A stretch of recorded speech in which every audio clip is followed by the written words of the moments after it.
वंदे मातरम बच्चों। आज हम कक्षा 6 विषय हिंदी पाठ 15 नौकर भाग 4 के अंतर्गत आगे की जानकारी प्राप्त करने की कोशिश करते हैं। जैसे आपको पता है, पाठ नौकर इस पाठ के हमने भाग 1, भाग 2 और भाग 3 के बारे में जानकारी प्राप्त की है। अब आगे की जानकारी हम भाग 4 के अंतर्गत प्राप्त करने की कोशिश करते हैं। पहले मैं पढ़ूंगी जहाँ से हमारा बाकी था, फिर समझाने की कोशिश करूंगी। गांधी को बच्चों से बहुत प्रेम था। अपने बच्चों के जन्म के 2 माह बाद उन्होंने कभी किसी दाई को बच्चे की देखभाल के लिए नहीं रखा। वे मानते थे कि बच्चे के विकास के लिए माँ बाप का प्यार और उनकी देखभाल अनिवार्य है। अब यहाँ पर देखिए, गांधी को बच्चों से बहुत ही प्रेम था। अपने बच्चों के जन्म के 2 महीने बाद ही उन्होंने कभी भी किसी दाई को अपने बच्चों की देखभाल करने के लिए या फिर अपने बच्चों को संभालने के लिए नहीं रखा था।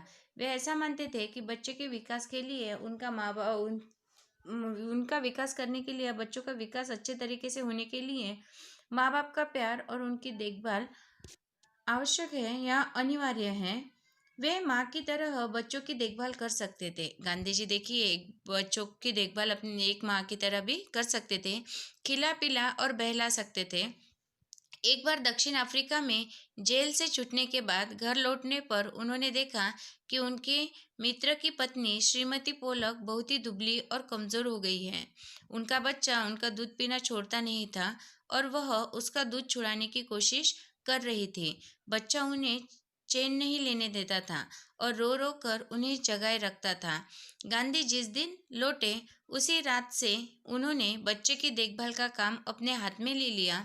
सारे दिन बड़ी मेहनत करने, सभाओं में भाषण देने के बाद 4 मील पैदल चलकर गांधी कभी कभी रात को 1 बजे घर पहुंचते थे और बच्चे को श्रीमती पोलक के बिस्तर पर से उठाकर अपने बिस्तर पर लेटा लेते थे।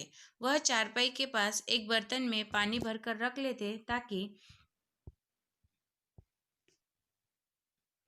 यदि बच्चे को प्यास लगे तो उसे पिला दे, लेकिन इसकी जरूरत ही नहीं पड़ती थी।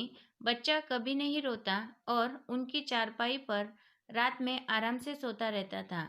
एक पखवाड़े तक माँ से अलग सुलाने के बाद बच्चे ने माँ का दूध पीना छोड़ दिया। देखिए, हमने जितने भी प्रसंग देखे हैं उतने लगभग गांधी जी किस प्रकार से अपनी जिंदगी में छोटी छोटी बातों को भी कितनी अहमियत देते थे, इसके बारे में बखूबी वर्णन किया है। यहाँ पर गांधी जी का बच्चों के साथ व्यवहार किस प्रकार था या बच्चों को किस प्रकार से बच्चे की देखभाल कर सकते थे, इसका एक उदाहरण दिया है कि वो बच्चों को माँ की तरह ही देखभाल कर सकते थे, खिला पिला कर उन्हें बहला सकते थे। फिर एक बार दक्षिण अफ्रीका के जेल से छूटने के बाद जब वो घर पे लौटे तो उन्होंने देखा कि उनके जो मित्र थे और मित्र की पत्नी थी श्रीमती पोलक, उनकी मित्र की पत्नी का नाम क्या था? श्रीमती पोलक। वो बहुत ही दुबली और कमजोर सी दिखाई दे रही थी।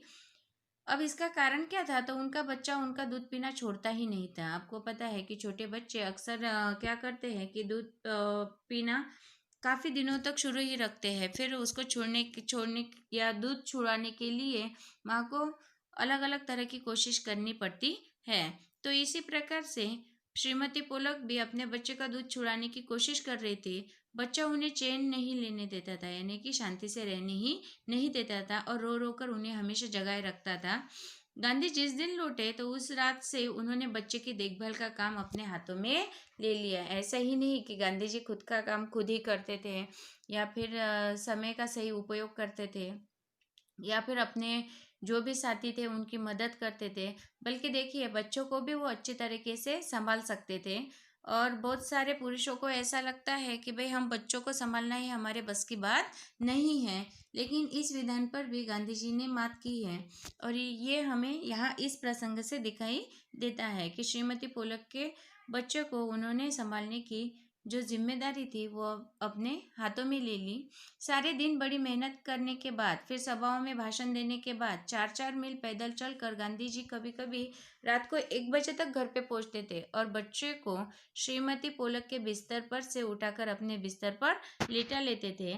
यानी कि उनके पलंग से उसे उठाकर अपने पास लेकर आते थे और वो चारपाई के पास एक बर्तन में पानी भी भरकर रख लेते थे, ताकि बच्चा अगर रात में जग जाए तो उसे वो पानी पिलाकर आराम से सुला सके, इस प्रकार। लेकिन इसकी कोई ज़रूरत ही नहीं पड़ती थी, क्योंकि बच्चा इतनी गहरी नींद सोता था कि उसे रात को पानी पीने के लिए भी उठने के लिए मतलब नहीं उठता था। अब देखिए, एक पखवाड़े तक माँ से अलग सुलाने के बाद बच्चे ने माँ का दूध पीना ही छोड़ दिया, यानी कि वो बच्चों की परवरिश किस प्रकार से की जाती है ये भी वो बखूबी जानते थे। गांधी अपने से बड़ों का आदर करते थे। हमें भी अपने बड़े व्यक्ति जो रहेंगे, माता पिता, दादा दादी, नाना नानी, जो भी रहेंगे, तो उन सभी बड़ों का आदर करना चाहिए। दक्षिण अफ्रीका में गोखले गांधी के साथ ठहरे हुए थे। अब देखिए, दक्षिण अफ्रीका में गोखले भी गांधी जी के साथ ठहरे हुए थे। उस समय गांधी ने उनके दुपट्टे पर इस्त्री की।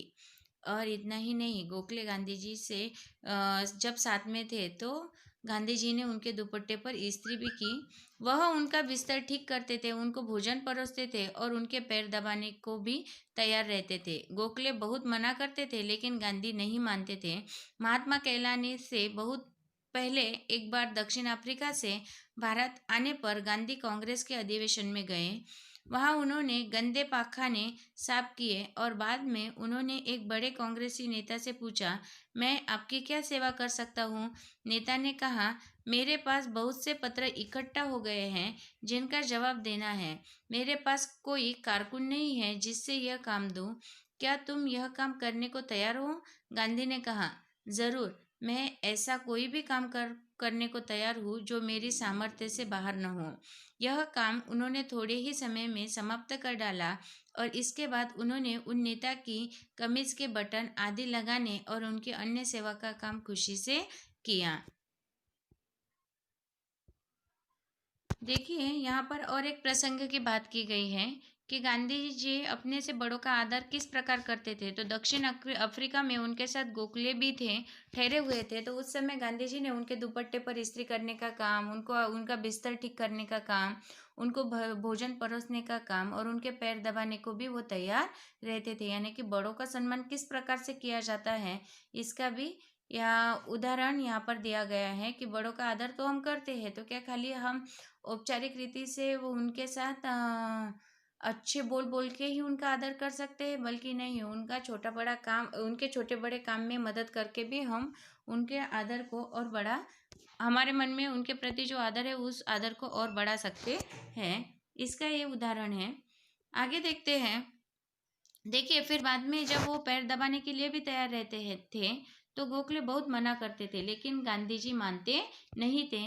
महात्मा कहलाने से बहुत पहले एक बार दक्षिण अफ्रीका से भारत आने पर गांधी कांग्रेस के अधिवेशन में गए थे और वहां पे उन्होंने गंदे पखाने पाखाने साफ किए और बाद में उन्होंने एक बड़े कांग्रेस नेता से पूछा था कि मैं आपकी क्या सेवा कर सकता हूँ। यानी कि कोई भी काम, चाहे वो छोटा रहे चाहे बड़ा रहे, गांधी जी करने के लिए सदा तत्पर रहते थे। तो नेता ने कहा, मेरे पास बहुत से पत्र इकट्ठा हो गए जिनका जवाब देना बाकी है, तो मेरे पास कोई कारकुन नहीं है।